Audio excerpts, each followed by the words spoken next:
পাকিস্তানের দক্ষিণ পশ্চিমাঞ্চলীয় রাজ্য বেলুচিস্তানে গত মঙ্গলবার জাফর এক্সপ্রেস নামে একটি ট্রেন ছিনতাই করে এর যাত্রীদের জিম্মি করেছিল ওই রাজ্যের স্বাধীনতাকামী সশস্ত্র রাজনৈতিক গোষ্ঠী বালুচ লিবারেশন আর্মি। অভিযান চালিয়ে ইতোমধ্যে সব হামলাকারীকে নিধন করে ট্রেনটির 450 যাত্রীকে উদ্ধার করেছে পাকিস্তান সেনাবাহিনী। ট্রেন ছিনতাইয়ের মিশনে অংশ নিয়েছিলেন বিএলএর 30 জন সশস্ত্র যোদ্ধা। তাদের সবাই সেনা অভিযানে নিহত হয়েছেন। উদ্ধার হওয়া যাত্রীরা ভয়াবহ এই ঘটনার অভিজ্ঞতা বিবিসির সঙ্গে শেয়ার করেছেন। ইশাক নূর নামের এক যাত্রী বলছেন, বসুন্ধরা, উত্তরা, বনশ্রী, কুড়িল ও বাড্ডা সহ রাজধানীর বিভিন্ন স্থানে অভিজাত ও অত্যাধুনিক মানের ফ্ল্যাট কেনার এক নির্ভরযোগ্য প্রতিষ্ঠান pleasant properties limited.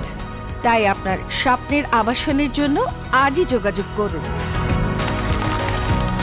Pleasant properties limited, where destiny matches eventually.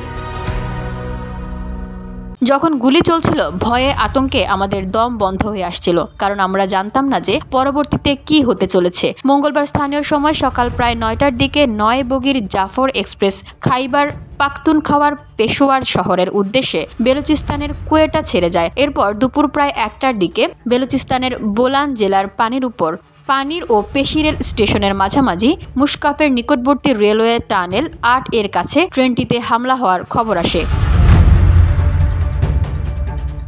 VOD Bangla news desk.